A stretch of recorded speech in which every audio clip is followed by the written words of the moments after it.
daw tayo na mayroong kagalangan.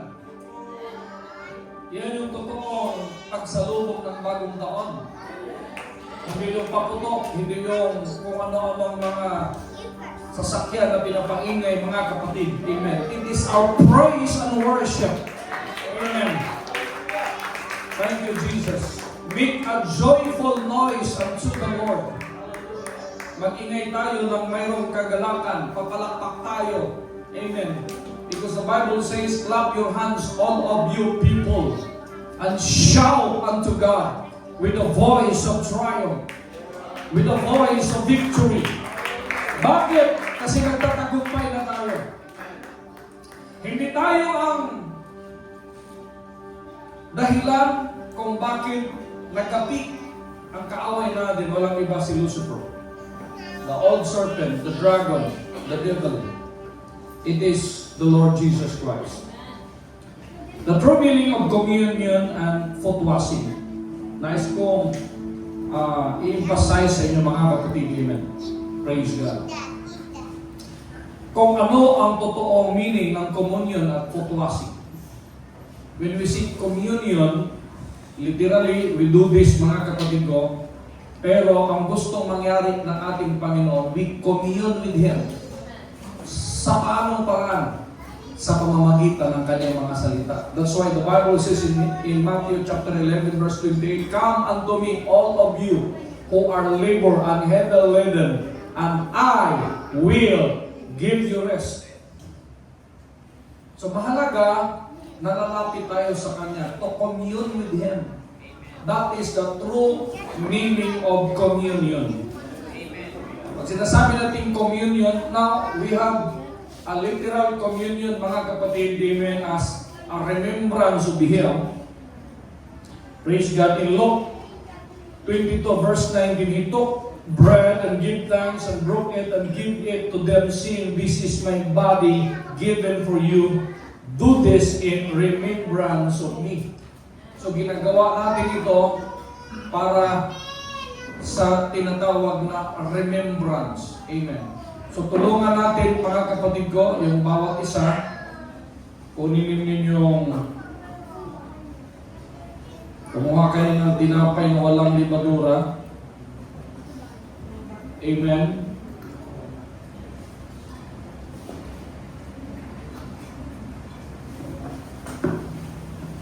Na habang tayo po ay pumupunta sa pagsasalita po sa ating Panginoon, mga kapatid, ay maiintindihan natin, mauunawaan natin. Tuwing tayo nagko-communion, ating ipinapahayag, no? Isaiah 53 verse 5, "But He was first for our transgression, He was crushed for our iniquities. The punishment that brought us peace was on Him, by His wounds we are healed."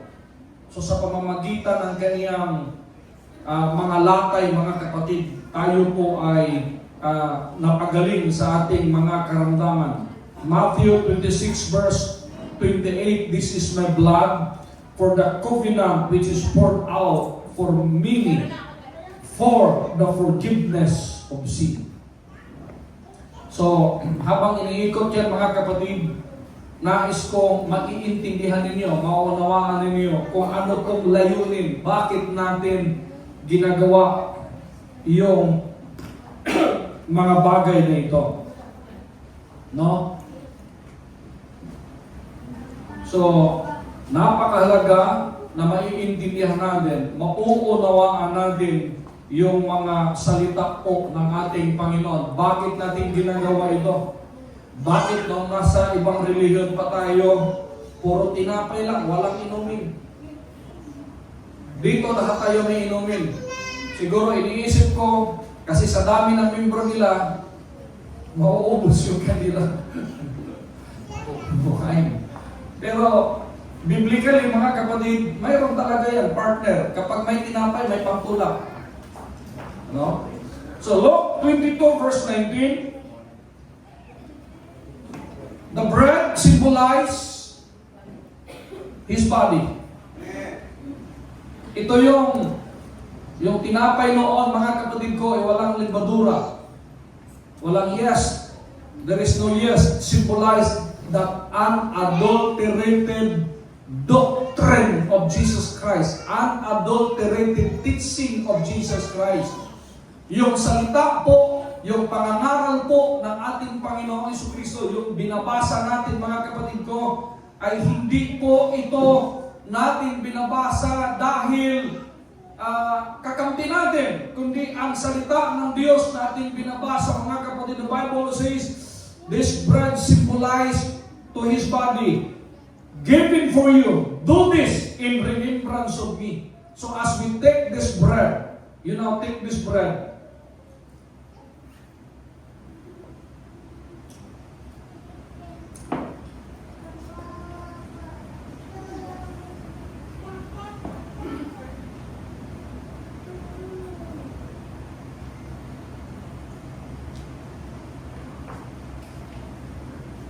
Verse 53.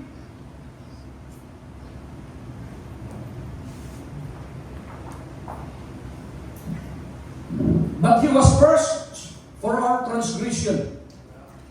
He was crushed for our iniquities. The punishment that brought us peace was on Him. By His wounds, we are healed.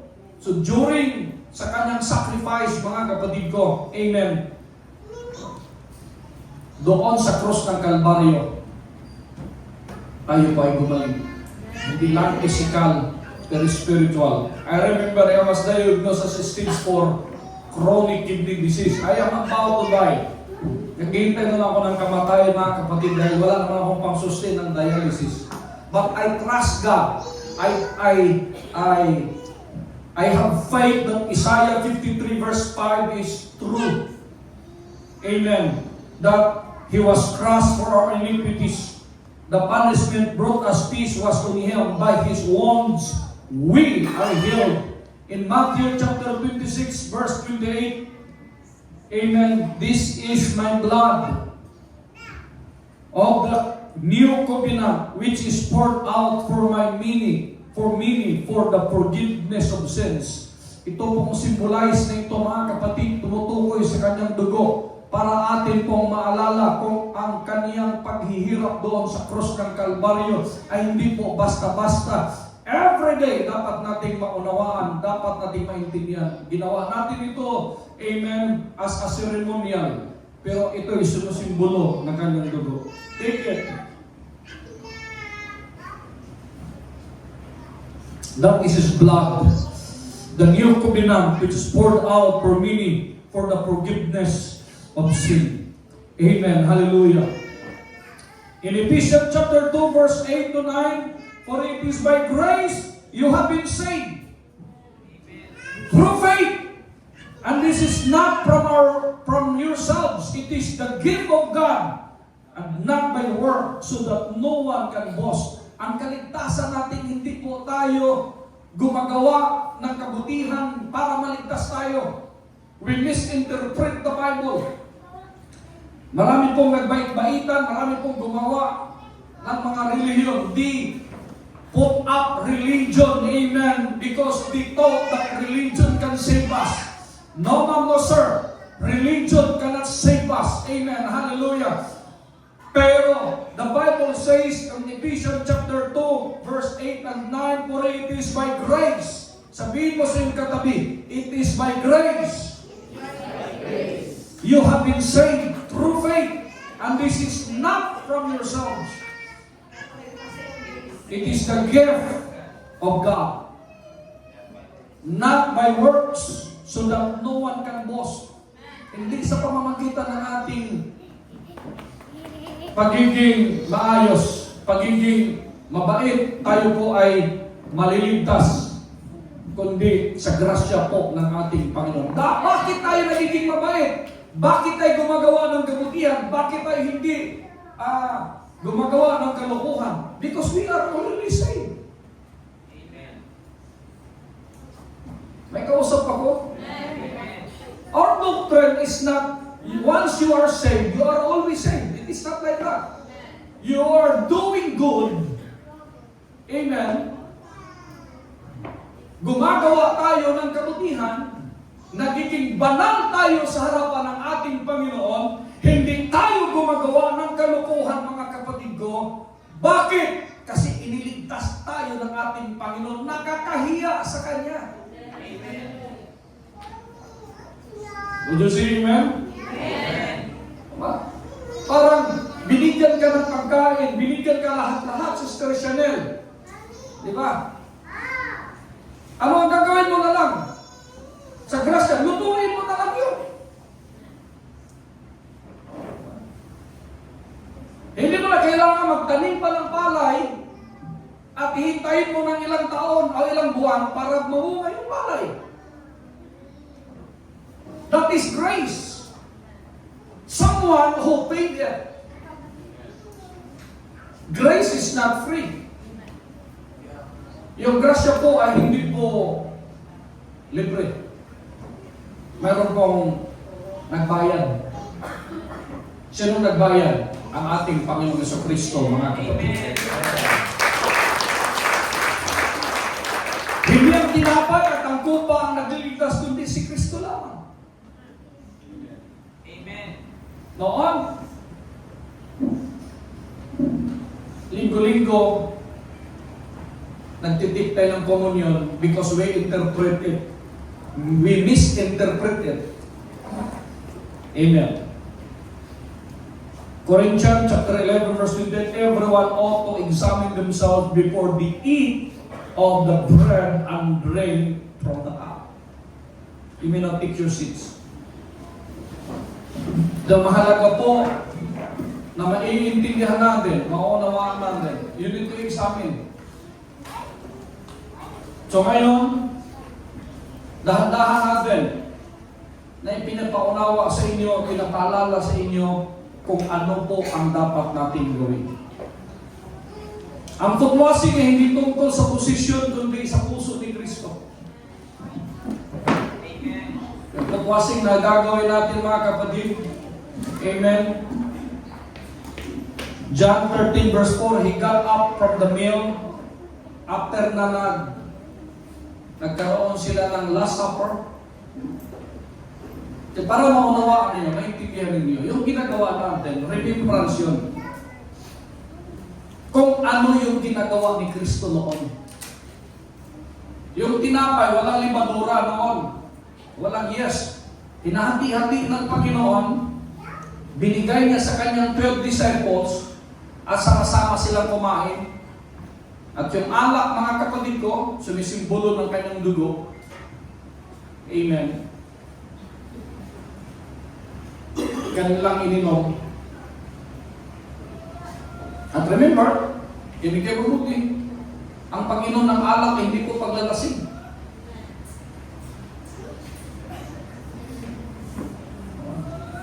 Na-misinterpret na, ginagapa, pwede pala uminom ng alak, naglalasingan tayo. Kasalanan yun. Uminom ka lang, amen, pampatulog, pampawala ng sakit ng tiyan, pampatunaw, kasi kahit kakain ka ng pizza, makapal yung dog, kailangan mong tunawin yan. Kaya ginawa ng mga Pilipino, soft drinks dito, soft drinks doon, kaya marami sa atin may diabetes instead of wine. Now, dahil mahal ang wine, ang ginagawa ng mga Pilipino, Ginebra.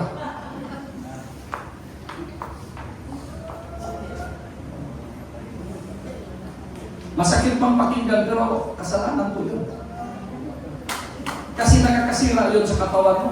Hindi mo palang ramdam ngayon. Kaya yung mga Mormons, hindi uminom ng kape, hindi uminom ng ano yan.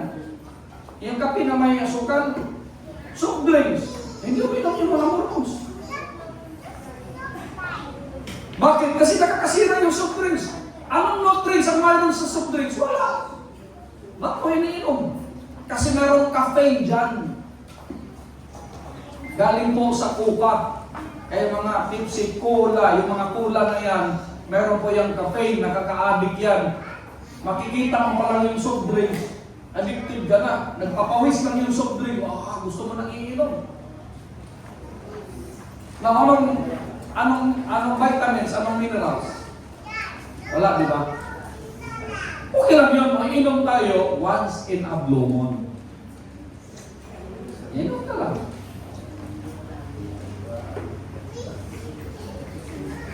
So, John 13 verse 4, he got up from the meal and took of his outer clothing and wrapped a towel around his waist.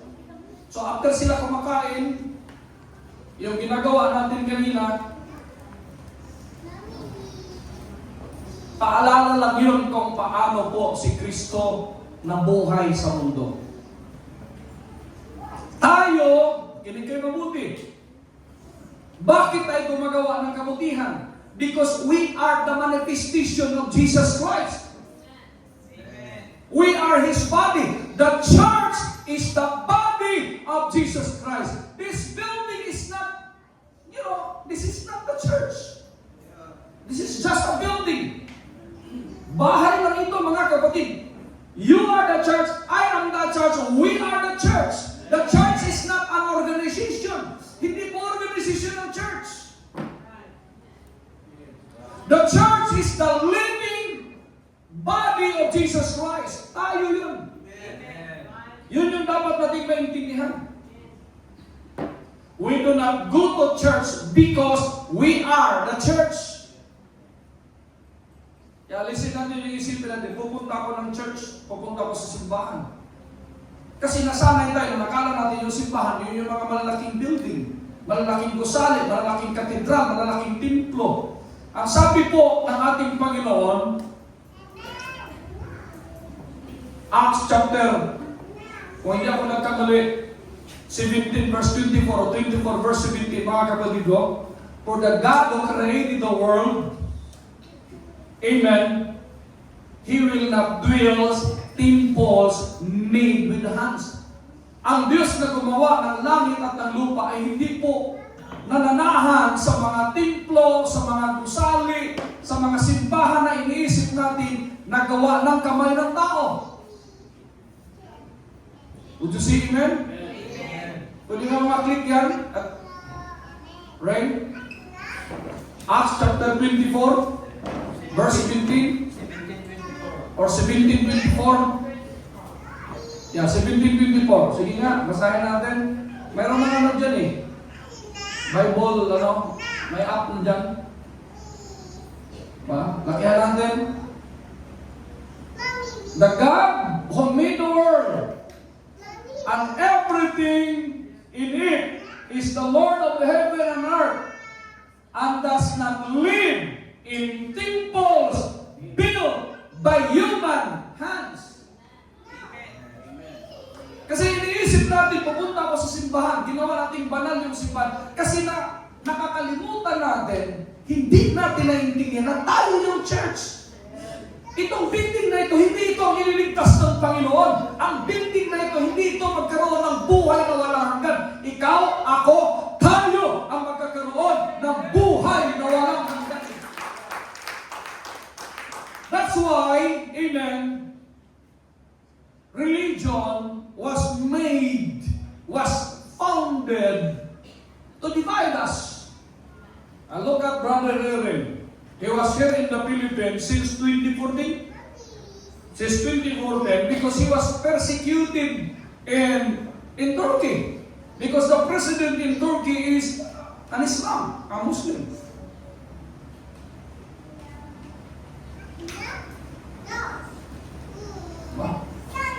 So, kailangan po natin maiintindihan. Kailangan po natin mauunawaan yung salita ng ating Panginoon. Kaya pinapakita niya mga kapatid ko sa kanyang mga alagad kung ano ang dapat gawin. Kasi lagi niyong tanda, si Jesus Christ kasi, negosyante. Hindi kayo mabuti. Kaya nga, yung isang foreigner doon, meron akong kaibigang foreigner doon sa Baler, nagkita kami nung nakaraang araw. Kinausap ko, sabi ko, yung konsepto kasi natin, nakala natin si Jesus Christ, bigla lang lumutang, tapos nagtawag ng mga alagad, lumapit kayo, sumunod kayo sa akin. Hindi po ganon. 12 years old lang si Jesus Christ, kasama na ni Joseph. Joseph is a carpenter. May kausap ako. Kaya nang kilala siya is this, the son of Joseph, the carpenter. Pero yung iniisip natin that Jesus Christ is a poor guy because he is a carpenter, it's not.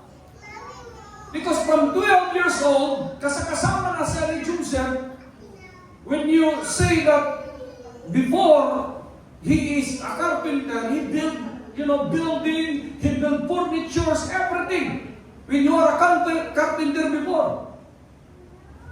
At nakapag-ipon po si Jesus Christ, mga kapatid ko, since kasama siya ng kanyang ama from 12 up to 30 years old. Ilang taon? Ha?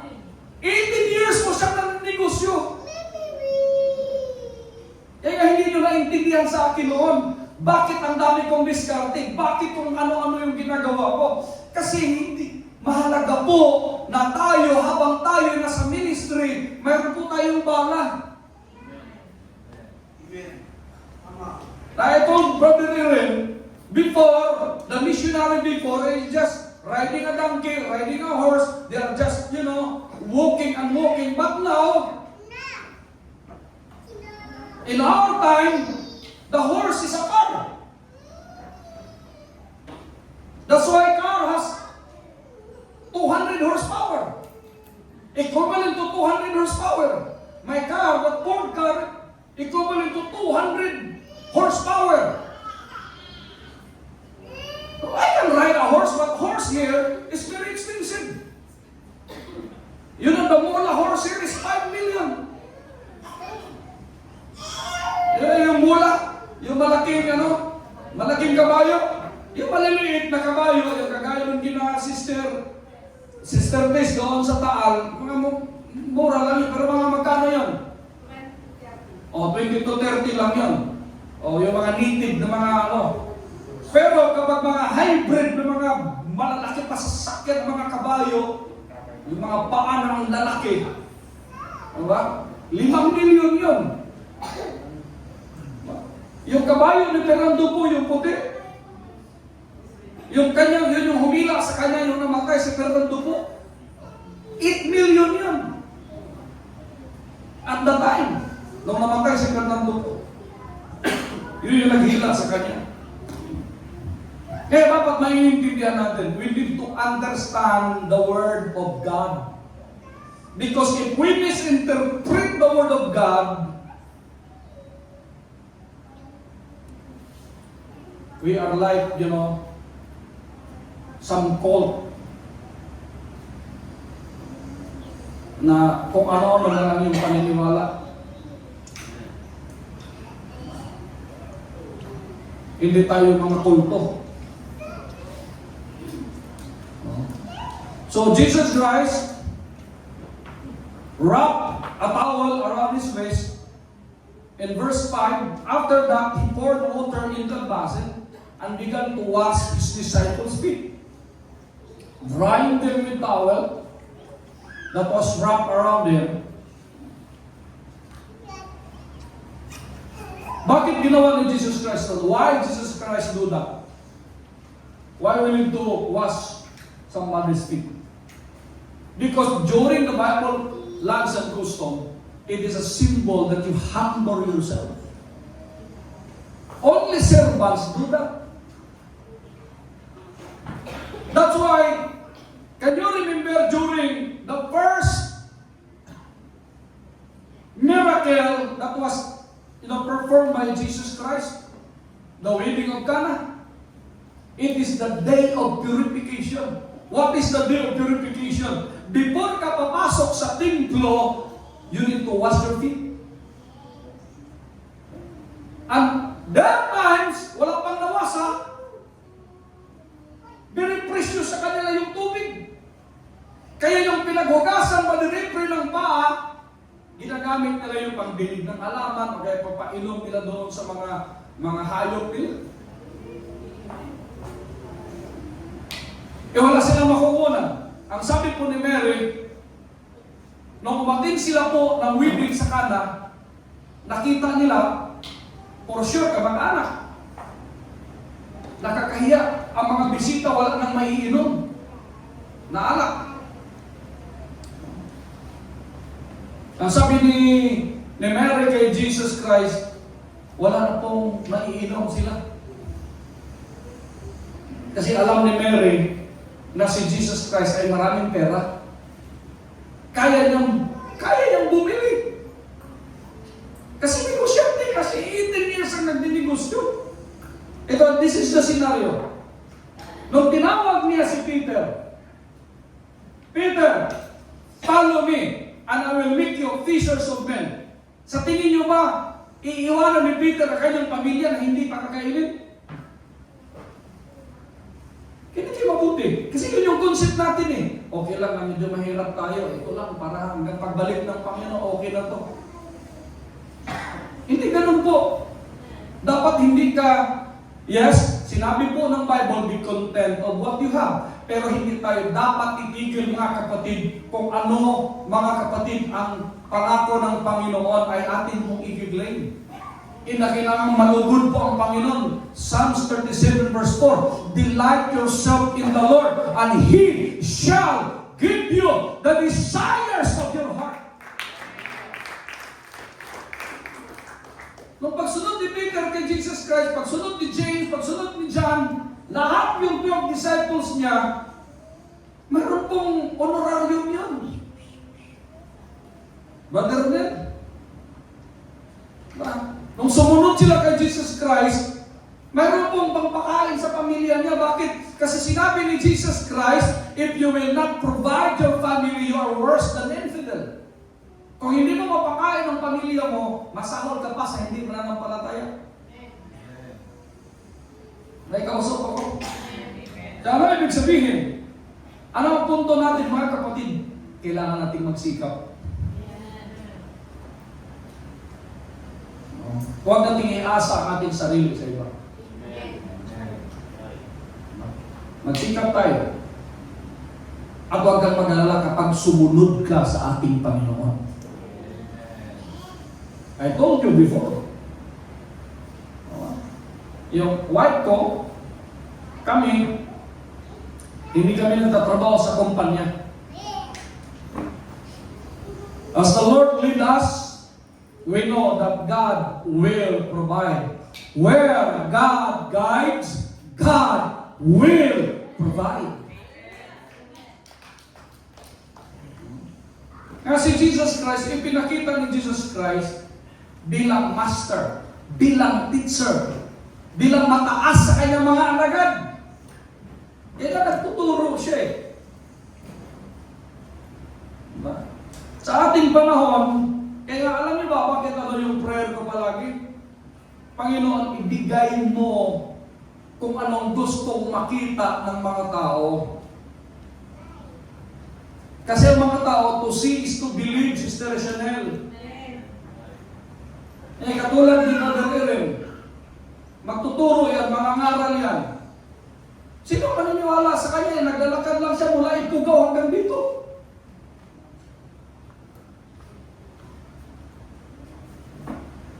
Nagkausap ako.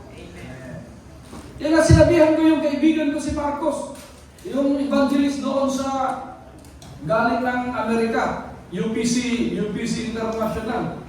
Sabi ko dito, when you are here, being a white guy, kapag nandito ka, when you preach, nag-iisip yung mga Pilipino, nag-iisip yung mga Aita, napakakainin mo sila. Kasi foreigner ka.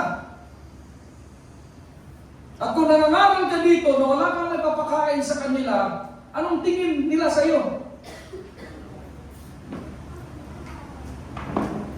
Kaya si Jesus Christ, ano yung expression ni Jesus Christ palagi? Hindi ko pauwiin yung mga taong sumusunod sa akin, yung pinag-pray ko.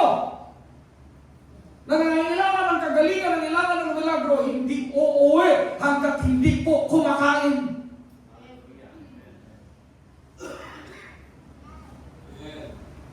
That is the life of Jesus Christ. Yan yung prayer ko palagi, Panginoon, ipakita mo. Kasi nakakatawa kapag nangangaral tayo dito. Ang Diyos puno-puno nagpapapala, butas yung bulsa ko.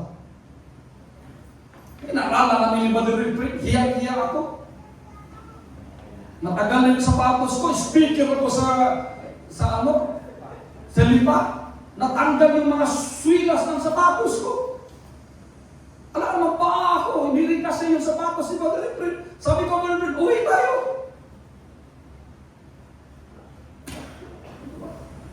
Kaya ngayon, ang dami ko ng sapatos.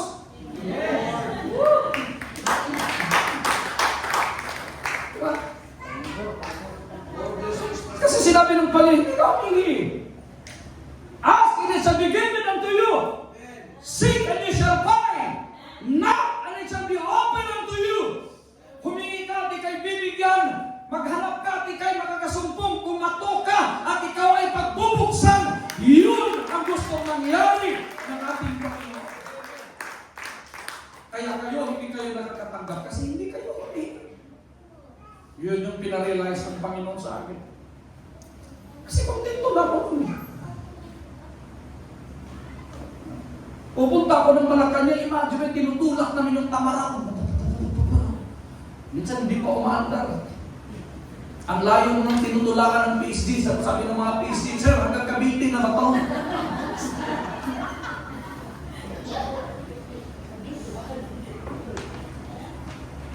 Iniisip ko nun, napaka-humble kong tingnan.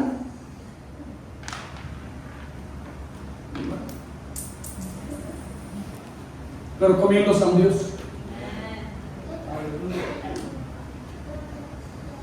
John 13:14. Now that I, your Lord and Teacher, have washed your feet, also should wash one another's feet. Anong gustong ipaunawa ni Jesus Christ? Ako bilang hari, ng mga hari, Panginoon, ng mga Panginoon, nag-ani yung alipin. Hinugasan ko inyong mga paa. Anong sabi ni Jesus Christ? Kaya bawat isa sa inyo, maghugas din ng bawat paa ng inyong mga kapatid. Anong punto doon? Hindi lang ito traditional na gagawin natin, magpuput-washing tayo. Ito'y ipinapaalala sa atin kung paano tayo magpapakumbaba.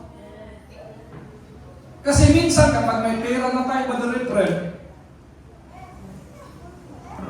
minsan kapag nakasakay na tayo sa magandang sasakyan, may kausap ako. Minsan kapag maganda na yung damit natin, yung tingin natin sa iba, ew. Bakit? May kausap ako mga kapatid. Masyado nang mataas yung tingin natin. Porque may pinag-aralan na tayo. Porque may pambili na tayo ng Starbucks.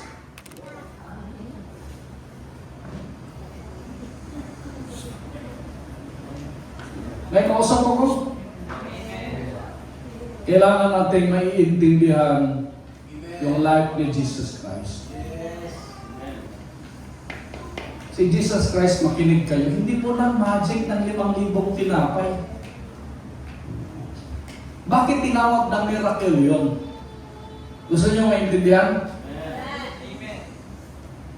Naging miracle yun, mga kapatid. Kasi nagkakaisa yung mga taong sumusunod sa Kanya. Nung nagtanong siya, magkano kaya ang gagastusin natin para pakain nitong 5,000? Ang sabi ni Judas, ang sabi ng mga apostolis, nako, 1 taon po na sweldo namin.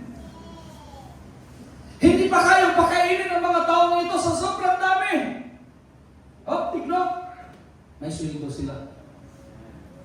Kasi si Jesus Christ, 18 years nag-business. Lahat ng sumunod sa Kanya, kaya niyang pakainin, kaya niyang bibigyan. May kausap ako? Nakapagpundo si Jesus Christ bago siya sumabak sa ministry. At tandaan ninyo, 3.5 years nang si Jesus Christ nasa ministry. May kausap ako? Kaya sabi ni Jesus Christ, greater things you can do than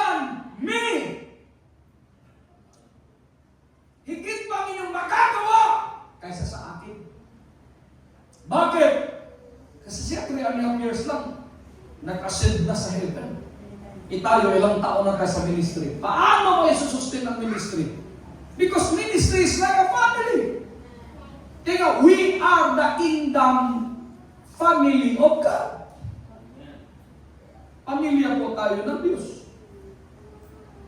So ano ang dapat natin gawin? Dapat maiintindihan natin.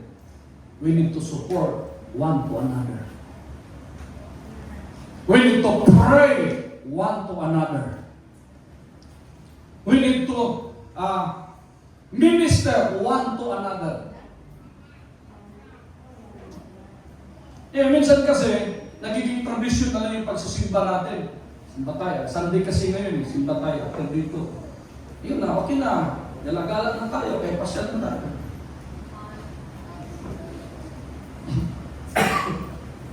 Ginawa nating tradisyon ang paglilingkod sa ating Panginoon.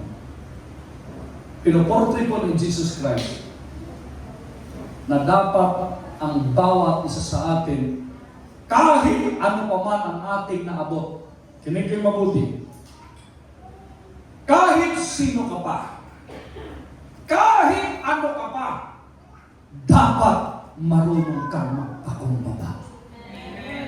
Because we are saved by grace and not of our works, not of, hindi po sa pamamagitan ng ating mabuting gawa ay naliligtas. May kausap ako? Humility over pride, service over position, love over authority. Mark chapter 10 verse 43, not so with you, instead whoever wants to become great among you must be a servant. Tingnan nyo dito, after natin kumain, mag-enjoy, ilan lang yung natitira dito para maglinis? Because we don't have a humble or a servant spirit. Kaya kung ano yung hinihingi mo, hindi rin ibibigay sa iyo. Bakit? Hindi nanunugod ng Diyos sa iyo. Napakasimpleng bagay, hindi mo ginagawa. Delight yourself. Ano ibig sabihin ng delight yourself? Nanunoon lang kasi tayo, dumiritso sa Psalms 37 verse 4, pumunta agad tayo na He will give us the desires of our heart. No, sir. Bago ibigay po ng Diyos ang desire ng puso mo, dapat malugod muna siya. Amen. May kausap ako? Amen. Kung hindi malugod ang Diyos sa iyo, hindi niya ibibigay sa iyo.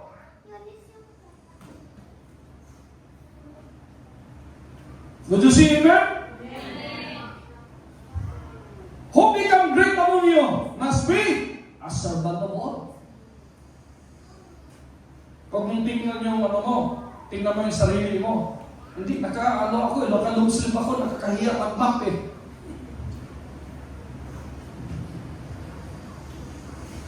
Kaya nga, magkaroon din ng tutlasin para maalala natin na naghugas na ng paa.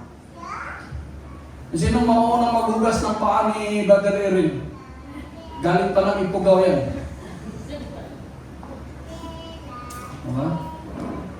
How many miles or kilometers did you walk since you are here? Thousands of miles? More than 30,000. More than 30,000. Can you imagine?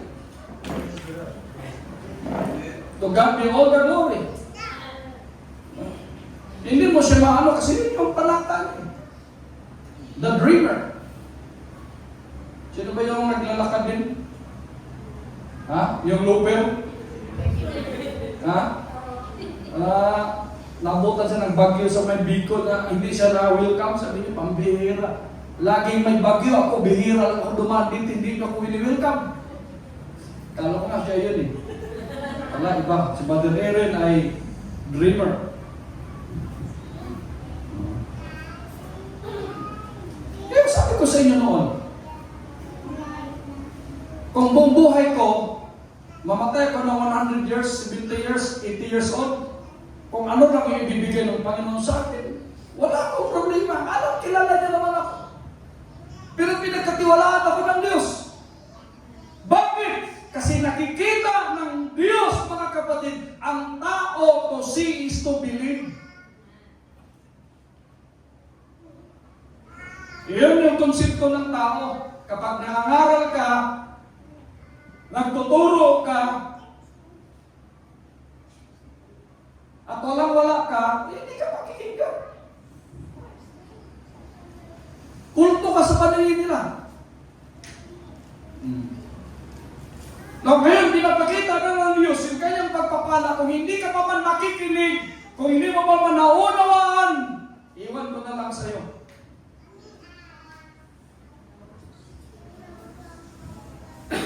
Apostolic leadership in Matthew 20 verse 28, just as the Son of Man did not come to be served, but to serve and to give His life as a ransom for many.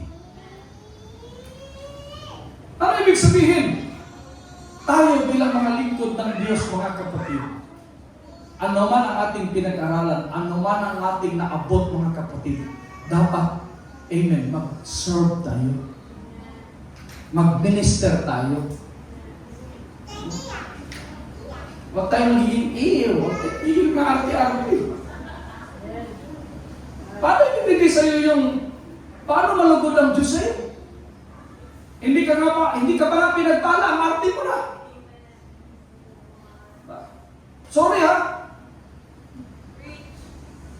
Hindi ka nga pag pinagpala, hindi ka pa marunong mag-map dito. After ng kain, hindi mo pa itapon yung pinagkainan mo sa basura.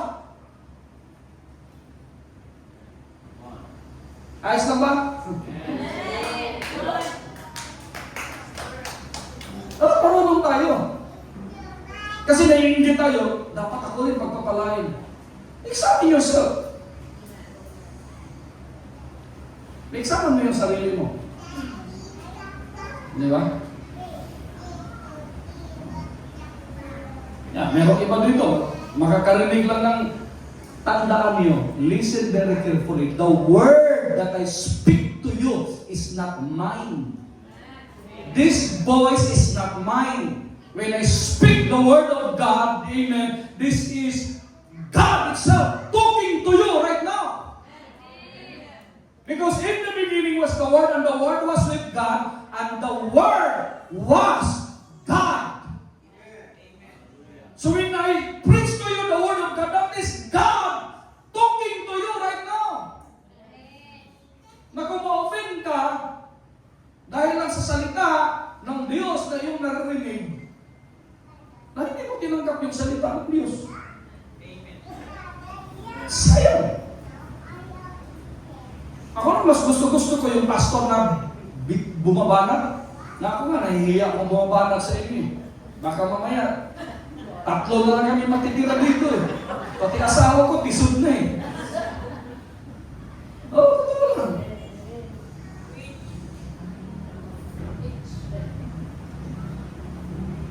Kasi ako nung evangelist ako, diretso ako magsalita. Siyempre, naging pastor ka na, iniingatan mo na eh. Ang hirap mag-alaga eh. Tapos kapag aalis pa yun, ang dami pang sasabihin yan. Pero hindi naman ako yun, ginausap lang siya ng Diyos, ginamit lang ako. Kasi katawan tayo ni Kristo eh. The church is the body of Christ. So itong katawan to, yung mga katawan ninyo, katawan ni Kristo din yan. Kapag nagsasalita kayo, si Kristo yan nagsasalita sa kapwa mo. Kaya nga mahalaga na makikita sa atin. Ang nagiging problema sa mga Pilipino, ito yung magiging problema. Subuan mo na, kagatin pa yung kamay mo. Yan yung problema sa Pilipino. Kaya nga hirap umangat yung Pilipinas eh. Tayo, hindi tayo, yung mga foreigner, pag nakikita, oh, you're so beautiful.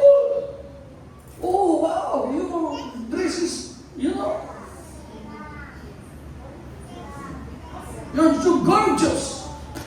Sa ano ticket?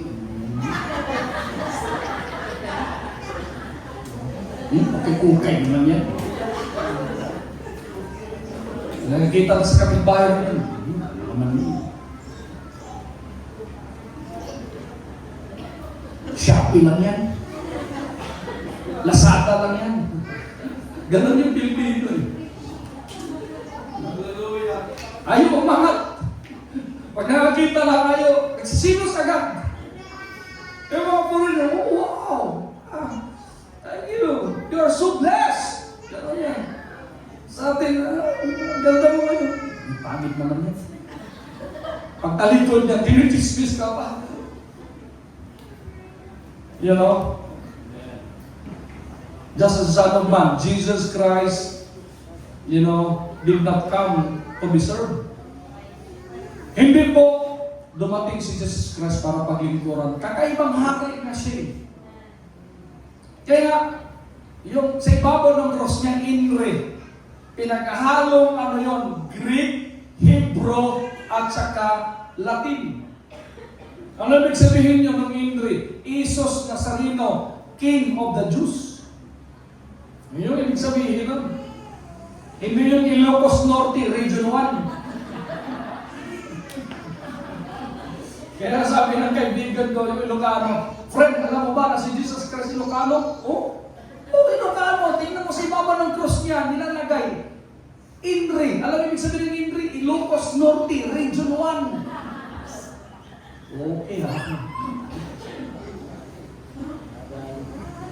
Si Jesus Christ, pumunta siya, hindi nagpapasilbi. Siya nagsilbi. Iyon ang gusto mangyari. Kaya nga, alam ng asawa ko, kaya ayaw kong bumili doon ng sasakyan. Kasi parang nakakayapang eh. Halos lahat na lang tao, pag madaan ako, kapitbahay ko ito, bubuksan ko, sakay ka!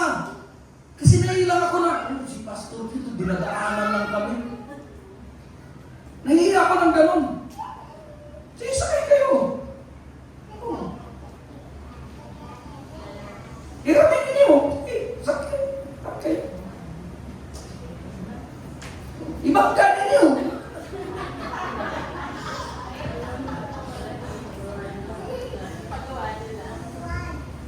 Hindi, wala akong problema. Kung may haram kayo, o magbibigay kayo, hindi, okay lang. Ako naman pagpapalain nun. Okay lang yun. Kung kailangan nyo ng sasakyan, ang dami kong sasakyan. Pwede kayong makahiram. Tandaan nyo yan. Kasi nakaranas ako ng hihiram din ako. Yan, alam nila Brother Sinon yan. Alam nila Brother Sinon. Nahihiram din ako nun. Kung gusto nyo mahiram, hiramin nyo. Available lang yan. Ang dami niya.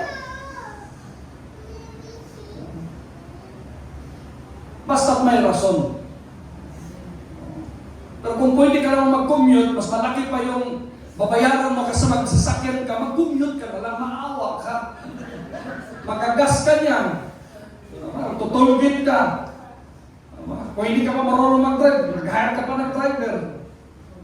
Mag-commute ka na lang. Commute ka na lang. Pero kung kailangan mo talaga, available yun. Walang problema. Ako ang nagmamantli niyan. Yung iba niyan cash, yung iba hulugan pa. Did you see that? So, yun yung dapat nating tandaan. Ang totoong leader, ba? Naghuhugas ng paa bago magsuot ng korona. Ano ibig sabihin? Gusto mo maging king? Gusto mo maging leader? Maging servant ka. Nangunguna sa kabanalan na halimbawa. Ano pa? May authority na may pag-ibig. Yung pagsaway natin, dapat may kasamang pagmamahal. Na kung na-offend kayo, patawarin nyo. Pero kung na-offend ka, ibig sabihin, buhay ka pa. Hindi ka panganib. Nakakatakot yung kahit binabanatan ka na, ngiti-ngiti ka lang, hindi ka na nagbabago. Diba? Kaya tingnan ninyo, noon, may mga hindi na nagsisimba dito dahil ang init. Nag-pray ako sa Panginoon, palamigin mo itong lugar na to. Eh ngayon, nagkukumot na kayo. Di ba? Hallelujah. May blowing coffee naman tayo dyan. Would you see me? So just always remember, we are here to serve, not to be served. May kausap ako? Kapag nalugod ang Diyos sa'yo, tandaan niyo yan. Naalala ko yung kwento ni Sister Elvie. Ang prayer sa Panginoon, saan tumating yung panahon na malaya akong gigising kahit anong oras? Sabi ko, ipaparana sa iyo ng Diyos yan. Pero guguluhin ka ng mga apo mo. Ganun din yun. Pero alam niyo sa totoo lang, naranasan namin, one time kaming Master Jaja, umalis yung mga anak sila Jai, umalis sila, may sariling lakad na yan sila eh. Si Mama may sariling lakad yan. Kaya nasa mga kami, biglang nawala si Mama. Saan si Mama? May sariling lakad yan. Sabi ni Mr. Jaja, hindi maganda na malaki ang bahay natin. Kasi darating ang panahon, tayo na lang. Tayo na. Ba? Tapos manulungkot ka pa pag hindi magtatampo-tampo ka, hindi darating yung anak mo, hindi pupunta. Isipin na kanya-kanya, buhay na kayo mga yan. Ba? I-prepare natin yung sarili natin. Gagawa tayo ng napakalaking palasyo. Mamaya tayo rin maglilinis. Huwag na tayo. Ito pa naman ako, kaya kong humiga na kahit hindi nila laban yung kumot eh. Malano ako, malairin ako eh. Oh. Jaja talagang linis yan. Lahat yan, linis. Bagong taon ngayon, dapat bagong punta, bagong kumot lahat. Lahat apektado kami lahat. Linis si Madam. Ano yung stricta yan? Dapat bago lahat, bagong kurtina, lahat bago. Kung pwede pala paalisin kami sa bahay, lahat bago. Bagong tao na naman. Bagong pamilya. Pati pag-diskitaan natin, tigilan na kami nila dyan. Itong mga pusa dito, baka naman. Bigla kami, linis-linis dyan. Move. Pitas na dati eh. Pero maayos naman yun. Sabi nga niya, kung nakapag-asawa ka na hindi marunong maglinis, kaya nga, pinili ko siya eh. Kapag nangligaw ako noon, ito yung sikreto ko. Pupunta ako sa CR. Yun. Pati kakain ako sa restaurant, before ako kakain, pupunta ako sa CR. Titingnan ko muna. Kasi ang CR, reflection yan. Mga dalaga, sino mga dalaga dito? At nalinis yung CR niya. Kaya pag may maniligaw doon, baka may nakahanger pa doon, nakaklip-klip pa yung mga underwear doon.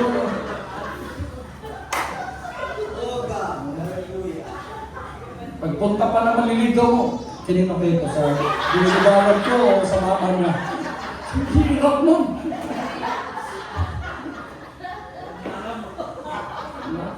Sinasabi ko lang sa inyo, ganito ako kaprangka eh. Oh. Kaya dapat maayos. Diba? Kaya kami, wala kaming kama. Sa bahay walang kama. Kasi kami rin nahirapan. May kama kami noon. Gapa kami sa years to. Kailangan ba rin? Paano na yun dyan? Ang dami na nalikabong. Kami ranger. Hindi na ang hirap maglilis sa ilalim ng kama. Kaya declare kami, walang kama. Parang hapon, kutsyon lang. O, pag Pag-isip, ganun yung kutso, no? Linis na. Eh kung may kama ka, ang hirap-hirap tayo yung kama na yan, linisin yung ilalim. Eh, pagtingin sa sarili, tingnan ninyo, may chocolate pa dito, may mga chichirya pa dito, may kain pa ng pusa, pagikas na. Matindi pa nga mo yung nakasawa ko, grabe. Parang ano yung sleeping dog. Buto, mabaho. Pero nagpasalamat din ako sa Panginoon. Pag galing ako malayo, Brother Silong, pag uwi ko, bango ng bahay ah. Oo. Ang bango. Parang pina-impress niya ako eh. Tapos remit ka. Tingnan mo, mastos ako ng mga sunod sa mga alin. Mahalaga, dapat mag-serve tayo.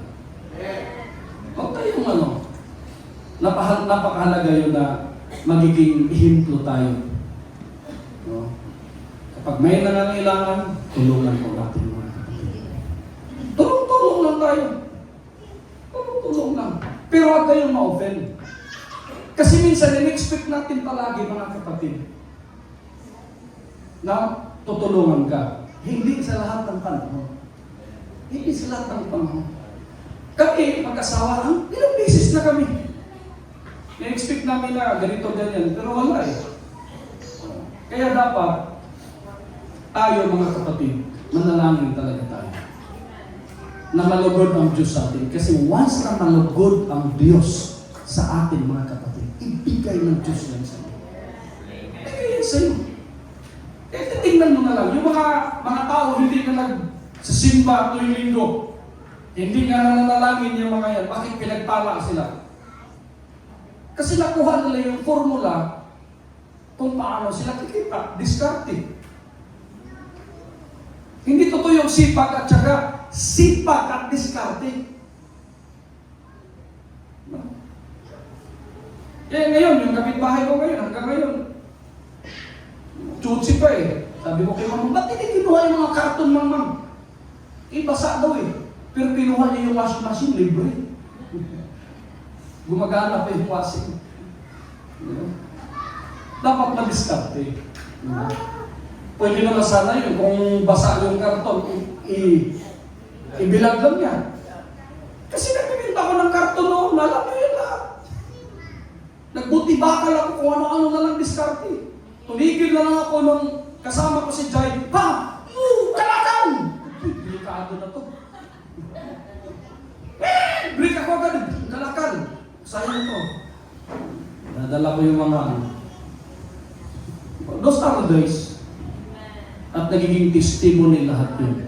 Kung gaano kabuti ang Diyos sa bawat isa sa atin. Maganda rin yung meron kang kwento. Naalala niyo si Commodore, si General, sabi niya, si lumaki yun na Baptist, lumaki yun na,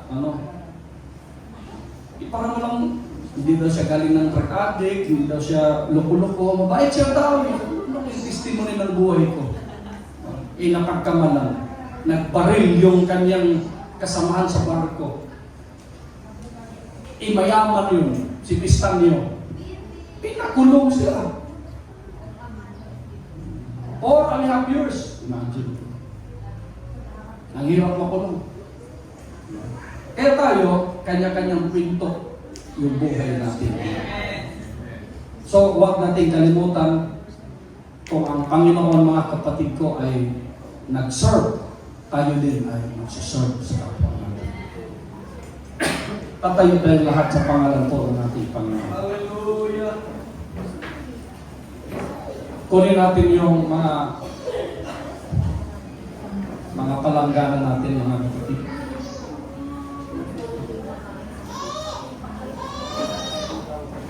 Sino may dalang palanggana?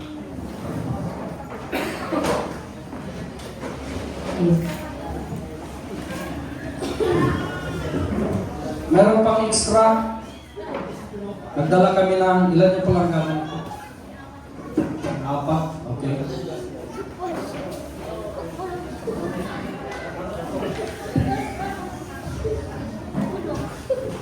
Gagawin natin, iharap na natin yung mga upuan. Iharap, dalawa, iharap-harap natin. Yan. Harap natin. Dalawa-dalawa. Lagyan naman.